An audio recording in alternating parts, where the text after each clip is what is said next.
أعوذ بالله من الشيطان الرجيم بسم الله الرحمن الرحيم السلام عليكم ورحمة الله وبركاته hurmatli huzur TV tomoshabchilari efirda imomdan sariq topshiruvi sizdan kelib berishgan va albatta o'zimizni da boshqagan so'rovlarga studiyamizga imomlarimizni ustozlarimizni chaqirib javob to'batirgan topshirudir. Payg'ambarimiz da har vaqt bilim olarga bilim istarga bizga qo'shdi. Ularni farz ekanini da endi albatta bosimlarni ko'p yasadi. Shunga ko'ra har biri bizga foydali ilimler olarga nasib bo'lsa edi. Ham bizning topshiruv sizning ishingda bir foydali topshirulardan bo'lsa edi. Amin. Bugungi topshiruq kelganda hurmatli tomoshabchilarimiz ko'rib turganingizdek, bugun bizda qonaqda topshiruvimizning yaratgan qonag'i Abdurahmon ibn Avf ismidagi masjidning imom xatibi Danis Hazrat Bahovuddinov. Danis Hazrat, assalomu alaykum va rahmatullohi va barakatuh. Va alaykum assalom va rahmatullohi va barakatuh. Endi Qozondan g'ana tugul Kurshi rayondan qadar Yangi Shigali avullarından kadar şunda kelib jetdingiz Hazrat. Sizga zo'r rahmat. Endi shusha safarlaringiz uchun bizga qadar keluvingizga da bizdan so'ng qaytib ketuvlaringizga da o'zina ko'ra bir savob bo'lsin. Hattoki odamlaringizda va albatta bugun bizga bergan endi g'ilmlaringizda savob bo'lsaydi. Hazrat, bizning bugungi tema mana alhamdulillah so'rovlarimiz bek ko'p, lekin shulayda bizning g'orif odatimiz bo'yicha biz boshlab jibaramiz. Shusha so'rovlarni birlashtirgan tema ostida ul g'ayla. Bugungi temalar ul g'ayladagi bo'lgan mashaqqatlar. Bir qaraganda g'ayla quru sunnat, g'ayla quru rahmat. Lekin ni uchun bizdan g'aylada har vaqt mashaqqatlar borliqqa kela? Mana shunday bir so'rovdan boshlab jibaraylik. G'aylada mashaqqat ko'p endi. Alhamdulillah, har kishining o'z balasi, har kishining o'z sinovi. Umuman aytsak tüp sebep indi bu Allah Teala'nın bulgan şiklerin utemodan kelip çıkartırgan bir meseleyi mi? Hem indi kişinin uz günahlar kılığı hem onun ruhi derecesi. Buna gayle ahilleri arasında er bilen hatun arasında eti eni bilen balalar arasında bulgan bütün meşakkat buna şu kişilerinin şu sistemada bulgan ahillerinin indi mi?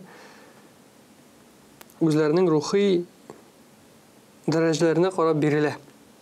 Həm g'ayla degash biz indi o'ylaymiz, onda ul g'aylada idealiy bo'larga tiyish deb. Bu durust narsa tugul. G'aylada mashaqqat bo'larga tiyish ul bo'lashaq обязательно. Alloh taolo bizga ani jetkirdi bildirdi. Sizni shu g'aylagiz bilan, ahllaringiz bilan, yaqinlaringiz bilan sinayashaqman deb Alloh taolo aytdi.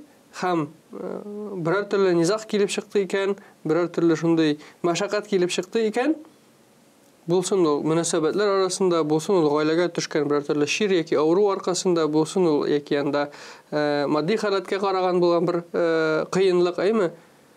Bu g'odiy holat normalni shulay bo'larga tegish. Bartik bizden şuşu halatni dürüst ettirip, sabırlık bilen Allah Teala'ga şuşu bulgan ağırlıkka, meşakkatga rizasızlık bildirmişe, kerisinçe Allah Teala'ga muhtaçlığımızı ko'rsatib bildirip, o'tirgagina kerak. Allah Teala bizga bermadi onday zo'r bo'lakni bir kishiga da aymi har g'oyla, har kishi o'zini sinovini o'za. Bu şuşu ağırlıkni sinov deb bildirgagina kerak. Hem bütün dersini kırıp sıvırıp yanmadan tüzü ahamiyeti yok. Bana şunu anlara gerek. Çünkü bugün ağır iken, şu, bizge mena bu kişi yaramay, davay ayrılışabız. Nu ikinci kişi bilen bulasın, o kişi bilen daha şunday nizah kelip çıkacak. Allah Teala'nın emri şunday. Anın sünneti şunday. O sınav bulaşak, ağırlık bulaşak. Baratik hazırgi günde, hazırgi senin mashaqqatında, hazırgi ağırlığında dürüst ettirip, sabırlık ko'rsatib, endi o'zini halatingni, ruhiy halatingni, eng birinchi sharatda Alloh taolo bilan munosabatlaringni yolg'ov kerak, dürüstlov kerak, gunohlardan bosh tortuv kerak, tavba istig'for kerak. Mana shu inshaalloh bizning butun yo'llardan bo'la turgan ochqish. Shundan boshlana inshaalloh. Bizning sahobalarimiz aytmishli, agarda Alloh 40 günden artık birinin de sınav kelmese alır indi. Tek soru turgan bo'lganlar ya Rabbim meni unutdim balla deb sınav kelmedi. Şu an ko'ra belki bütün aspektlardan qaraganda, bütün безгә килә торган сынаулар яки безгә килгән без уйлавыбызча кайгылар дип әйтик инде. Бәлки ниндер теге Аллаһның киресенчә рәхмәте булып безгә аңа якынаю ниятедер. Хәзрәт, инде мәшәкатьләр турында бүген сөйләшәбез, ләкин мәшәкатьләр дигәндә ул мәшәкатьләр теге каяндыр килгән кайгылар түгел, үзебезнең ниндер гөнаһларыбыз турында да сүз булырга мөмкин. Мәсәлән, кешенең гайбәт сатуы. Инде шушы нисбәттән безгә бер кеше яза була дип, безнең күршедә бер хатын яши, әгәр дә ул хатын очраса юлда, күпләп гайбәт сөйли башлый. Тегендә теге кеше эшләгән, монда бу шундый нәрсәдер эшләгән һәм башкалар. Соңгы арада аның белән аралашмау ягын карый башладым, ләкин уйланам. Күрше хакы да бар бит. Ягъни теге үтеп китеп булмый була гына, күрше хакы бар. Бу мәсьәләдә ничек булырга? Чөнки күрешеп сөйләшә башлашка аңлавымча, ул ничектер үзеннән үзе теге гайбәт темасына кирип китә. Гайбәт зур гөнаһ инде ул. Зур гөнаһлардан санала. Һәм гайбәт ул сөйләгән кешегә генә түгел, һәм хәтта тыңлаган кешегә, шул гайбәттә катнашкан кешегә дә гөнаһ булып языла. Шуңа күрә инде безгә ничек тә булса бу сөйләшүләрне туктатырга кирәк. Хәтта бу тыңламаска, катнашмаска, ничек тә булса шушы гайбәткә таба агылыш бара икән инде туктарга. Я берәр сәбәп табып китергә, я әйдә бүтән темага күчәбез дип тәкъдим итәргә. Туры әйтергә. Әйдәгез, менә шул турында сөйләшәбез дип, мәсәлән, әйме? Вот. Бусы инде синең үзеңнең шушы гөнаһтан чыгу юлын иң әүвәл син карыйсың. Әгәр дә шушы минималь этаптан син туктай аласың икән, син үзеңне шушы гөнаһка кертмей аласың икән, һәм син үзеңнең теге рухи көчеңдә дип әйтик инде, әйме? Аңлыйсың. Синең йөрәгең этәрә. Бу кешене дә бу гөнаһтан чыгарасы килә дип, әйме? Теләгең бар икән, һәм шушыңа синең рухи куәт бар икән, син инде уйлыйсың, излисең, ничек итеп бу кешегә шушы гөнаһтан чыгарга ярдәм итәргә. Чөнки ул патологический проблема дип әйтергә кирәк, әйме? Ул кешене теге сөйләшергә яратуы гомер буе кеше гайбәт сөйләп үткәрә. Менә тәрбия ысуллары дип сөйләшәбез бит инде хәзер. Ничек итеп безгә кешегә тәэсир итәргә?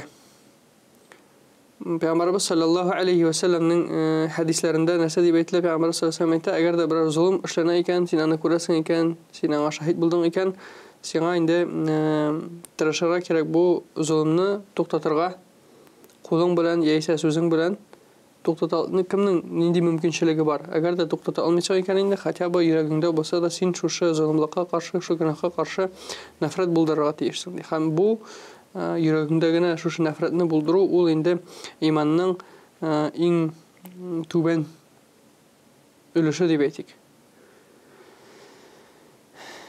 Кул белән туктату дигәндә инде теге авызын каплап тукта сөйләмә дип кыйнау яки урышу түгел, әйме?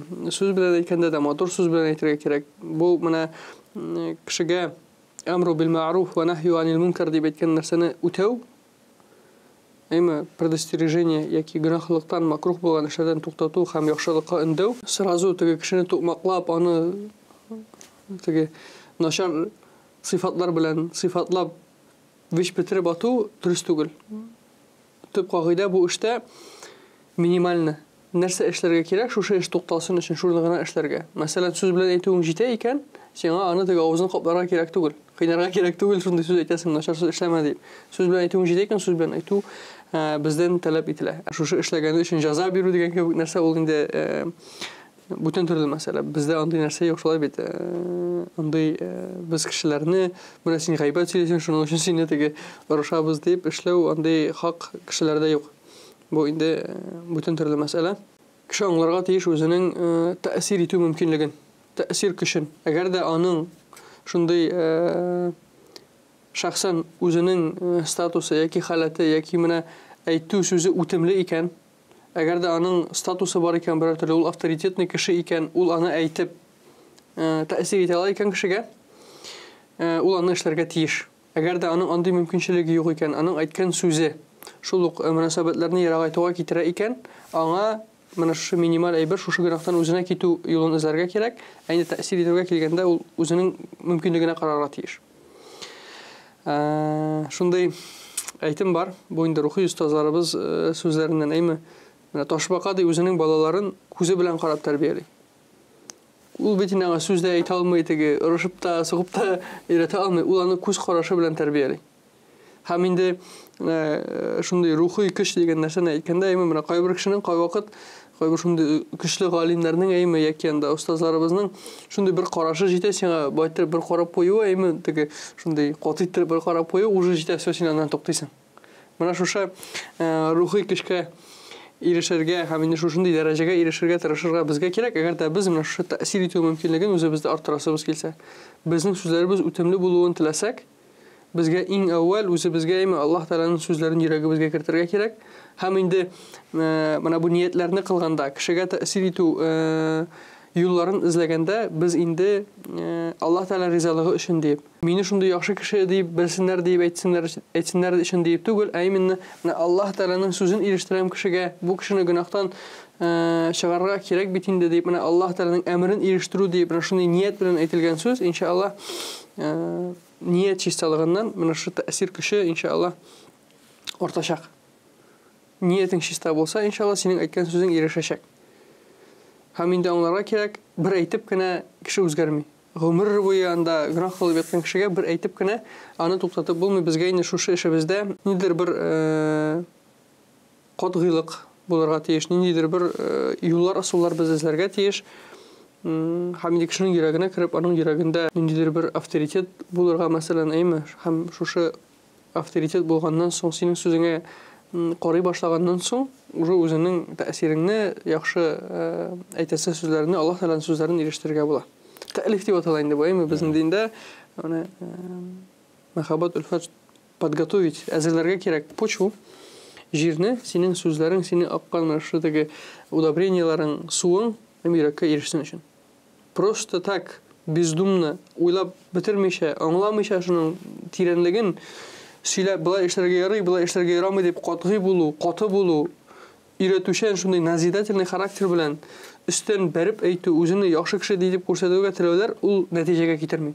Безнең максат нинди? Әйтү генәме? Мин әйттем дә булды, ул тыңламый инде шундый кеше дип аны сызып ыргыту кирәкме безгә? Яки безгә кирәкме менә шу Аллаһ сүзләрен ирештерү? Әгәр дә чын-чынлап син аны ирештерергә телисең икән, син иң әүвәл әзерлисең.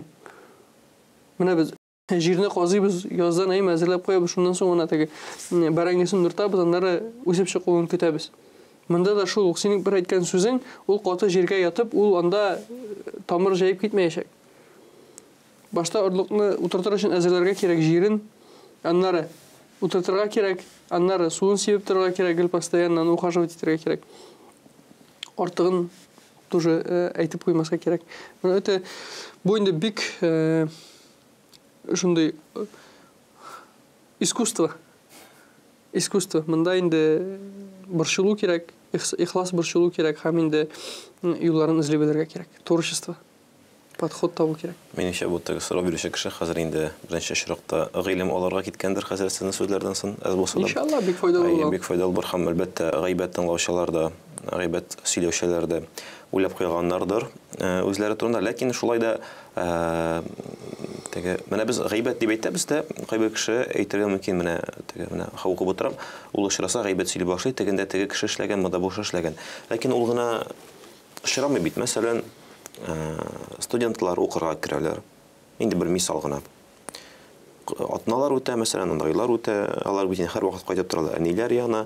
Гадәттә инде әтиләр алар теге ничек хәлләрегез әйбәтме яра булган, ашырга барма булдымы? Инде калганнар, теге әниләр, мәсәлән, алар теге әле баштагында булган вакытта алар мөмкин әйтергә инде. Я кем белән таныштың, кайдан, ул ничек ул? Һәм инде студентлар мәсәлән сөйли башлар мөмкин. Менә бу кеше белән таныштым, ул шундый мондай.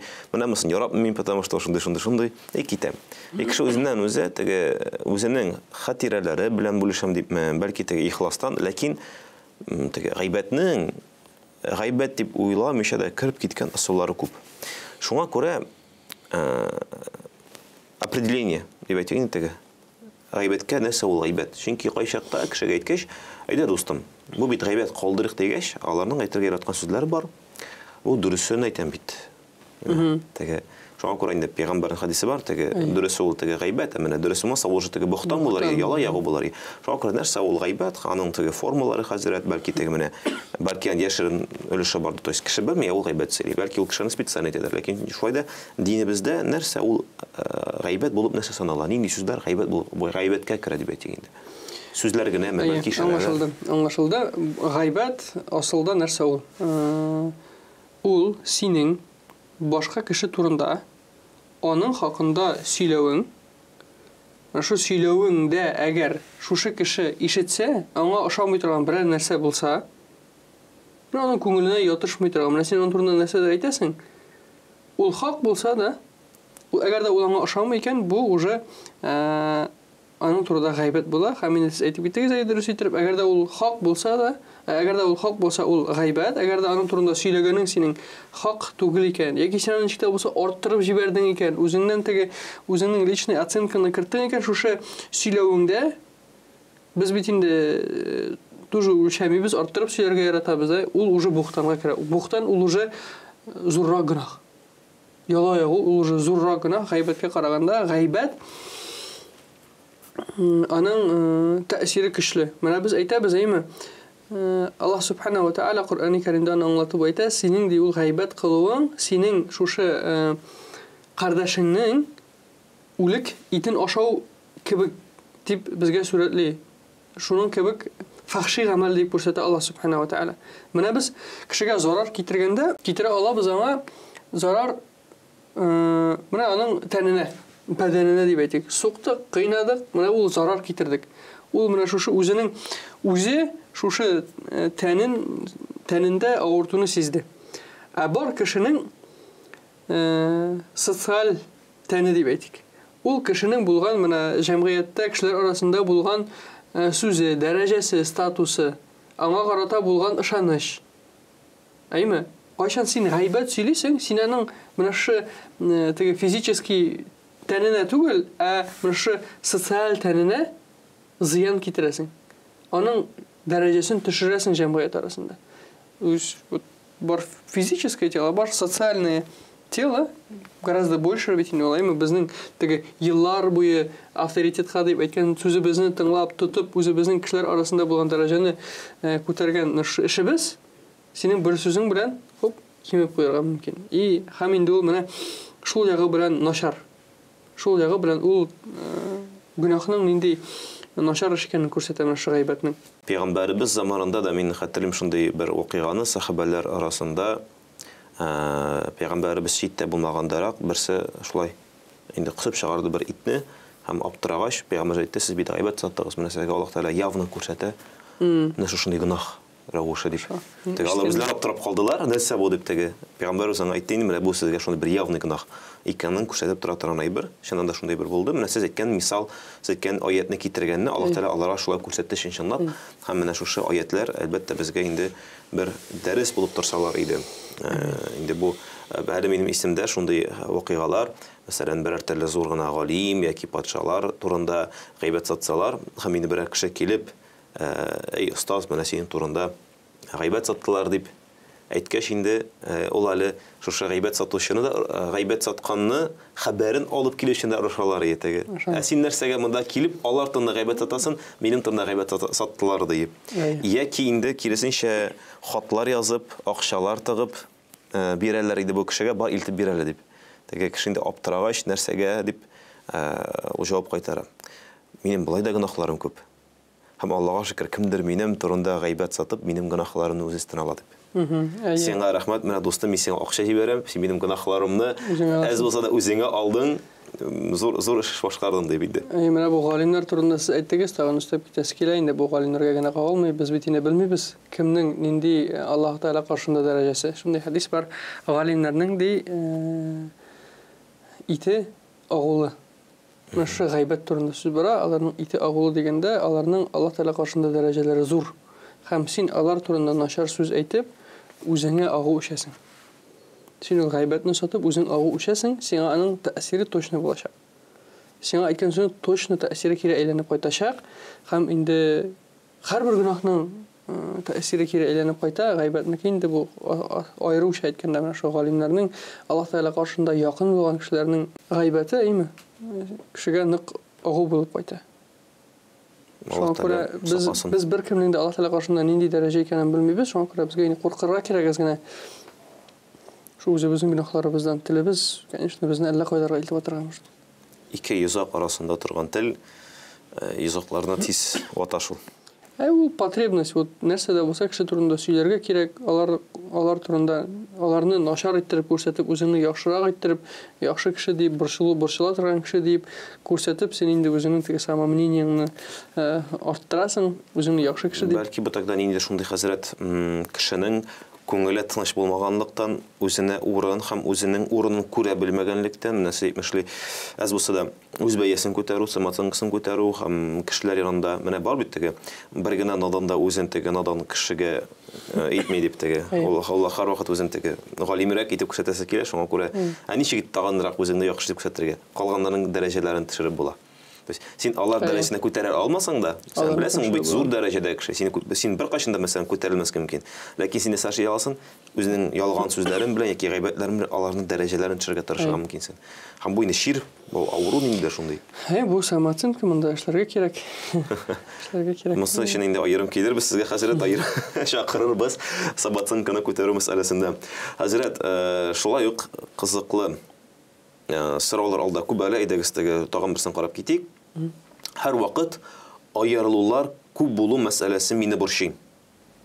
Кайбер мәгълүматлар буенча аерылышулар саны менә шушы вакытларда никахлашучылар дип әйтик инде теге ЗАГСта булсын, никах булсын, икесе дә бергә өстәп әйткәндә, шушының санынан артып киткән.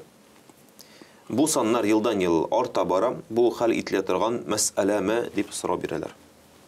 Менә сезгә тагын бер мәшәкать гаиләдәге. Аерылу мәсьәләсе бик җитди мәсьәлә. Бу глобаль мәсьәлә безнең каршыбызда андый максат, әлхәмдүлилләх. Тора без аның турында күп уйлыйбыз, ничек иттереп гаиләләрне сакларга, ничек иттереп менә бу демографический кризисларны чыгарга. Рәисе без аның турында күп әйтә. Әлхәмдүлилләх, бу безнең илдә генә түгел, бу гомумән бөтен дөнья буйлап шундый мәшәкать. Бу, конечно же, әйберләргә күп аның нәтиҗәләре, начар нәтиҗәләре дип әйтик. Бу дәүләткә дә бик начар тәэсир итә. Мәсәлән, инде политикага кирип тормасак та була. Мәсәлә инде бу аерылышулар. Ничек аларны киметергә? Минемчә инде монда төп мәсәлә менә шушы яшьләрнең генә түгел, мин әйтәм, яшьләрнең проблемасы, ул яшьләрнең проблемасы түгел, ул менә балаларның проблемасы. Балаларны дөрес итеп тәрбияләмәү һәм инде яшьләргә менә шу тормышта үз урыннарын таба алмау, кем мин, нәрсә өчен мин яшим, ничек мин яшәргә тиеш дигән сорауларга хакыйкый дөрес җаваплар таба алмау инде кешеләрне менә шушы теге интернет челтәрләрендә, социаль челтәрләрдә төрле вазгыятьләргә тарту вазгыяты белән бергә инде без нәрсә күрәбез бүгенге көндә менә шәхесне тирән итеп уйлый белә торган, үз фикере булган, нинди дә булса бер җитди принципларга таянып яши торган яшьләр саны кими. Без күрәбез эмоциональ яшьләрне, үзләрен әллә кем дип санаган, теге минләнеп йөри торган яшьләрне, үзләре турында теге үзләренең аерым нинди дә бер социаль группаларга тартылулары, бит инде алар тоже арта. Шуның белән бер рәттән безнең националь сораулар тоже җитди мәсьәләдә тора. Безнең менә татарларны тәрбияләү системасы, татар телендә тәрбияләү ысуллары, андый даирәсе кими.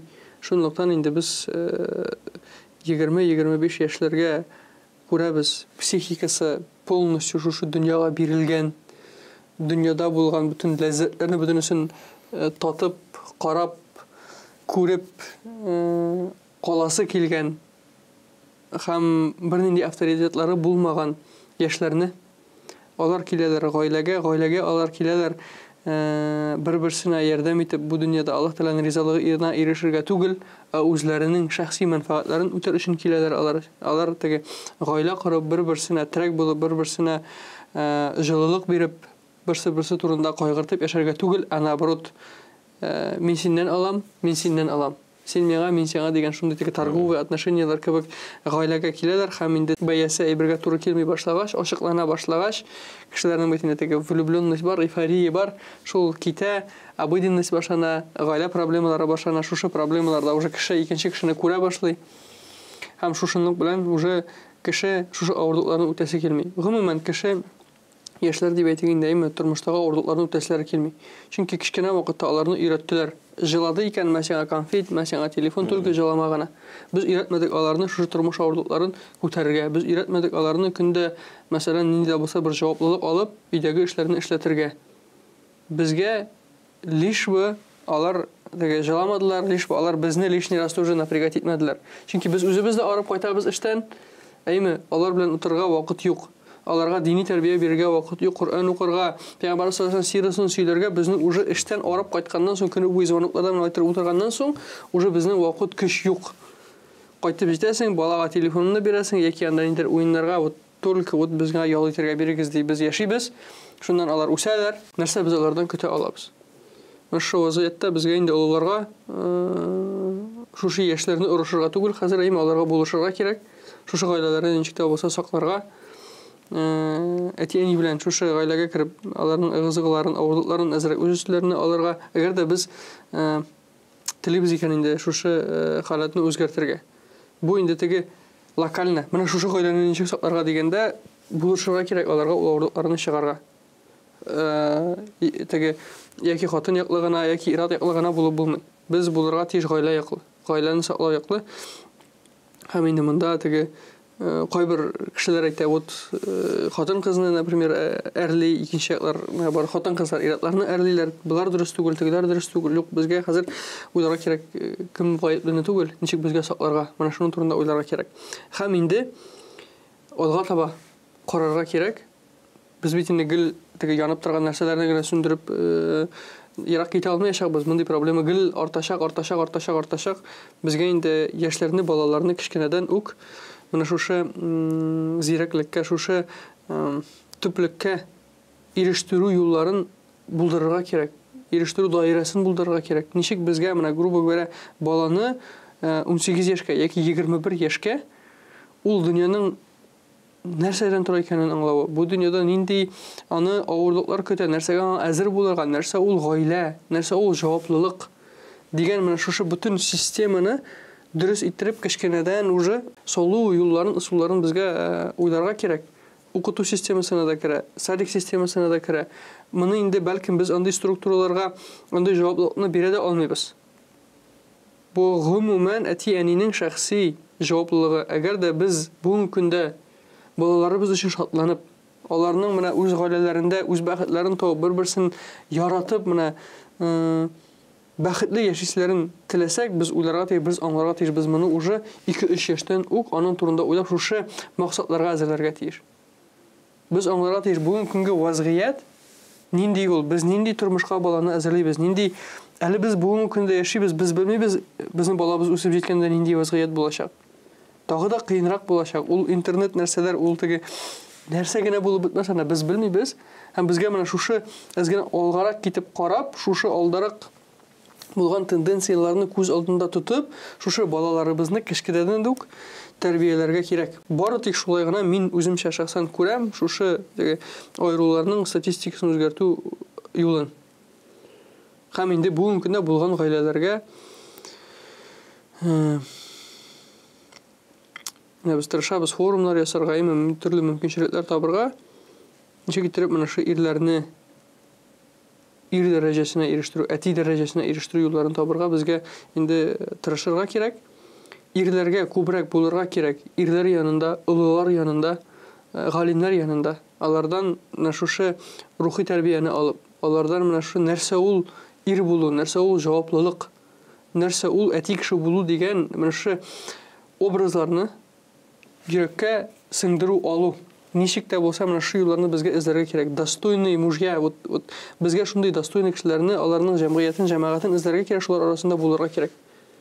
Аларның гаиләләрен күреп, belki гаиләгә кертмәселәр дә, ләкин аларның менә шу рухи халатларын аңлап, ничек алар яшиләр, ничек алар сайлыйлар, ни өчен алар шулай сайлыйлар дигән сораулар белән изләнсәк, алар җәмәгатенә керә алсак, ирләр белән бергә менә дуслыкта бер-беребезгә терәк булып үзебезне үстерә алсак, җаваплы мөселманнар иттереп, җаваплы әти-әниләр иттереп, хатын-кызларга да шулай кагылаймы?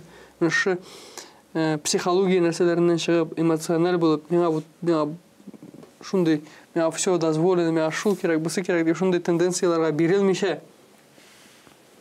шу тирән кыйммәтләрне ничек тә булса үзендә үстерү тиешле.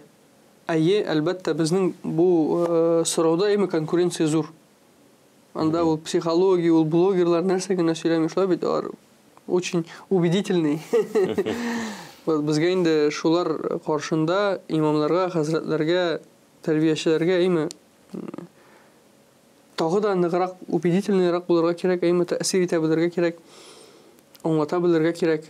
Һәм миңа калса, менә күпчелек хата менә шу яшьләрне тәрбияләүдә без яшьләрне сүгәбез. Без яшьләрне әрлибез. Эй, сез беткән инде, сез тегенди, мондый дип. Алар булай да инде шул бушлыкта. Аларга олылар кирәк, ләкин олылар аларны үзләренә алмыйлар. Сез яшь, сез тегенди, сез мондый дип, менәме? Андый нәрсә бар. Мин инде олы, нинди дә булса, үзен менә үз тормышында ныклыкка ирешкән, үзенең гаиләсендә тәртип булган, үзенең бизнесында тәртип булган, шундый кешеләрне үзләре янында менә шундый яшьләрне җыю, яшьләргә читаусыз тәэсир итү, аларга ярдәм итү, аларга йөрәк белән менә ачылып, егетләр, әйдәгез бергә булыйк, дус булыйк, әйдәгез үсәбез дип чакыру кирәклеге мин күрәм. Аны урышып, сүгеп, тегеләй эшләргә кирәк, булай эшләргә кирәк дип әйтү, кирәк шулай эшләгез дип әйтү генә бүген көндә яшьләрне тәрбияләми. Кирәк дип аларга миллион кеше әйтергә может. Ярдәм итү, аларга менә шу рухи бер багана булып басып, аларга әйдәгез мин сезгә булышам дип әйтү, ул менә ул ярдәм итәргә мөмкин безгә. Һәм яшьләргә шундый кешеләр арасында, шундый кешеләр янында җыелырга кирәк. Әгәр дә син күрәсең икән, аны гаиләсендә әйбәт тәртип нормальны, ул менә исламда булган рухи кыйммәтләрне үзенә алган, җыйган, ул тырыша, һәм ул үзенең теге булган тәҗрибәсе белән бүлешә икән, барыгыз, алыгыз. Ул рухи ныклыкка ничек тә булса безгә бергә ирешергә кирәк. Үземдә шундый кеше дип саныйм, яшәле бака, әлхәмдүлилләh, гаиләдә тоже теге төрле чаклар була, ул берничек тә әйтәм бит, ул тормыш шундый. Шу вазгыятьтә безгә инде шушы рухи көчне җыю таләп ителә бездән, һәрберебездән. Менә яшьләр, аллар дип әйттек, яшьнән дә нидә бер барьер дип әйтсәк тә була, чөнки аллар яшьләрнең алларны үзләрен дә кайбер чакта аңлаучылары килми, теге без инде үзебез әйтәбез. Алар безне аңламыйлар дип, ләкин монда карарга кирәк. Менә бар мәктәп балалары, аларның бер дөньясы дип әйтсәк инде, бар студентлар шыры дип әйтергә яратабыз, үзе аерым бер вакыйга, әле эш башланмаган, теге кайдыр эшкә урнашмаган яки үз эшен башламаган, шул вакытта әти-әнинең канатына да чыгып китмәгән, менә шундый бер вакыйга, бер шыр бар дип әйтик инде. Менә эшли башлаган инде бер 40-ка кадәр дип әйтик инде, чөнки менә карыйсың, без Өйләнмәгән дип әйтергә. Менә шулар турында әйтәсем килгән, безнең шундый әйберләр бар, теге бөтен әйбер яшәрде, ләкин без картайдык. Теге элекке вакытта менә 30 яшендә мужик дип теге әйтик инде йөргән егетләр, һәм бүген көндә 30-да да теге яшь егетләр кебек йөриләр, 40-та да яшь егетләр кебек йөриләр, мәсәлән, Данис Кадир менә. Ләкин сез өйләнгән, әлхәмдүлилләh, ләкин менә теге шул ук 30-35 яшьлек кешеләрнең йөзләренә карыйсың, теге сабый бала кебек анда йөриләр һәм әле шундый бит инде. Кашан өйләнербез әле, кашан итербез әле. Ягъни менә безнең шундый рольләр картайды. То есть бөтен әйбер яшәрде. Авырулар яшәрде, проблемалар яшәрде, ниндидер, ягъни теге качакта, әле 40-та, 50-дә генә авырый башлый торган теге авырулар, безнең әтиләр, чыга торган авырулар, хәзер яшьләрдә чыга башлады. Менә шулар яшәрде. Рольләр безнең картайды, теге без әти булабыз соң гына, әни булабыз соң гына, менә соң созревать итү дигән әйбер дә бар, юк түгел. Ягъни менә бөтен әйберне карый башласаң, әлбәттә алар теге ничек бер-берсенә бәйләнгән, һәм монда теге нәрсә мишли бала белән яшьтән эшли башлау, Ана бу вакытта булышыр иде, ләкин аның әти-әнисе белән беркем дә эшләмәгән хәзерге вакытта. Менә ул бер прослойка бар, шуңа әйтәм инде, барьер бар, менә шуның бер прослойка бар. Ягъни, мәсәлән, анда олы буын, анда 50-дән алып дип әйткәндә, карап, бу якка карап күрәләр бу проблеманы. Менә бу урта буын әле аны аңлап бетермәде, чөнки үзләре шушы урында урнашканнар, менә алар аңламыйлар, һәм шул вакытта әле менә теге очрашалар бу проблема белән. И бар балалар дип әйткәндә, менә алар әлбер нәрсә белми. Шуңа күрә менә бу ниндидер бер теге круг замкнуты дип әйтгәндә, ул чыннан да менә кем генә аңлап, кем генә эшли башларга тиеш икән дигән шундый бер теге сүз туа, әлбәттә безнең Без һәм сез. Әйе, менә без һәм сез инде, менә без шуның турында юк кына шәһәр теге проблема турында күп сөйләшеп утырып була. Әлбәттә, ләкин шул проблеманы аңлап эшли башлау менә теге үзенә күрә бер төрле дәрәҗә дип әйтгәндә җаваплылык. Чыннан да менә моны ишетеп теге һәр гаилә дип әйткән менә хәзер аңлады, әби бабайлар аңлады, чөнки бу мөмкин әби бабайлар да яшәрде. Теге алар модный гаиләне дип әйткән инде теге. Әлхәмдүлилләh безнең татар әбиләребез бар, татар бабайларыбыз бар, авылдагылары бар дигәндә, Казандагылары, шәһәрдәгеләре бар. Ләкин шулай да кайберләре дип әйткән инде. Шулай ук яшәрде, мин әле теге яшь, белмәм аны теге. Элек без ничектер теге 50-60 яшьлек бабай дип әйтәйек бит инде кешеләрне мәчеттә күрсәк, бу мөмкин дә теге 70-тә дә күрмәскә мөмкин без. Алар әле һаман да 70-тә теге мин әле яшь, мин әле эшлим, тагын нәрсә. Бөтенләй бер ничектер шундый аңлатып бетермәслек дәрәҗәдә буталган кебек, ләкин менә полкаларга куя башласаң, әлбәттә теге кайсы җиргә нинди тәэсир ясап, моны үзгәртеп булуын аңлап була. Монда әйтимме нәрсә эшләргә кирәк? Вот нәрсәдән чыгарга кирәк безгә? Без әйтәбез, бүген дөнья үзгәрде дибез, бүген дөнья икенче, бүген вот вазгыять икенче, бүген анда вот дәүләт икенче. Җәмәгать буларны сүгү бутырдан бер ни мәгънә юк. Дөнья Аллаһ Тәала кулында, Аллаһ Тәала безгә аны әйтте, мин бу дөньяны ничек теләсәм шулай үзгәртәчәкмен, сезгә шундай итеп сынаяшакмын. Дөньяны сүгү кирәк түгел. Дөнья үзгәрә. Дөнья үзгәреп бетәчәк. Без әле картаеп беткәнче без әллә нинди зур хикмәтләр күрәчәк, без җәмәгать үзебезгә үзгәрергә кирәк. Үзебезгә үсәргә кирәк, шушы яңа дөньяда яңаша яшәү юлларын эзләргә кирәк. Яңаша диюем, теге безнең булган традицион әйберләрне бетереп түгел, аларны саклап, шушы дөньяга әзерләшү юлларын безгә булдырырга кирәк. Мөмкин дә без дөньяны кире кайтармакчы булабыз. Дөньяны без кире кайтара алмыйбыз уже. Безгә бары тик үзебезне ашык иттереп шушы дөньяга карарга. Үзебезнең хыялларыбызда яшәүдән чыгарга кирәк. Нинди дә булса, элек вот менә элек рәхәт, юк, все, бетте ул замана. Бетте, син кайтармыйсың беренчектә. Менә бүген көн, иртәгә тагы да кыенрак булачак. Ничек итеп син әзерләнәчәксең? Менә шушы безнең төп мәсьәлә. Хәзрәт, иртәгә тагын да катлаулырак көн булачак дип әйттегез. Берсенкә тагын да. Шуңа күрә инде берсе көннәргә, алдагы көннәрдә тагын да катлаулырак сораулар белән. Без әзерләнеп, сезне чакырып калырбыз студиягә. Үзегезнең сүзләре, шуңа күрә әзерләнеп килегез, тагын да катырак итеп, тагын да көчлерәк итеп, без дә әзерләнербез иншалла. Алла гыйлем бирсә, иншалла килербез. Чакырыбыз. Рәхмәт монда килгән өчен, хәзрәт. Исегезгә төшерәбез, хөрмәтле тамашачыларыбыз, бүген бездә кунакта Яңа Шигали авылының Абдурахман ибн Гауф исемендәге мәчетенең имам хатибы, тренер дип әйтик, коуч дип әйтик, коуч тренер дип әйтәләр бу көндә. Менә кунак шушы гаилә. Менә пока уйлап чыгармадым үземдә. Уйлап чыгарыз, табырсыз, гаилә мәсьәләләрен буенча караучы, гаилә мәсьәләләрен өйрәнүче яшь хәзрәтләребезнең берсе, чөнки алар бу көндә бик аз, ләкин менә шулай алар ансыда бик әйбәт хәзрәт, менә бер хәзрәтләр бу тема алыр инде иншалла, рәхмәте бу Аллаһның. Менә Данис хәзрәт Баһауддинов, сезгә зур рәхмәт. Инде Аллаһ Тәгалә алдагы очрашуларга кадәр безгә насыйп берсен күрешүләрне. Ассаламу алейкум ва рахматуллаһи ва баракатуһ. Хөрмәтле тамашачыларыбыз, бүген әлхәмдүлилләһ шундый матур тапшыру булды, бик эчтәлекле, тирән. Әлбәттә, сездә, бездә шушы эчтәлектән, шушы формадан уйлансак иде, карасак иде, гаиләбез турында, үзебез турында, беренче чиратта үзебез турында, аннан соң гаиләбез турында, балаларыбыз, хатыннарыбыз турында, аннан соң инде бәлки күршеләребезгә җитәрбез, бүген менә күршеләр турында да сөйләшеп алдык. Әгәр дә үзебез үзгәрсәк, иншаллах, Аллаһ Тәгалә безне үзгәртер. Чөнки без үзгәрмичә, Аллаһ Тәгалә безне үзгәртми. Һәм инде без үзгәрә башлагач, безнең якын тирәбезгә дә үзгәрешләр насыйп итәр дигән нияттә саубуллашабыз сезнең белән. Ассаламу алейкум ва рахматуллаһи ва баракатуһ.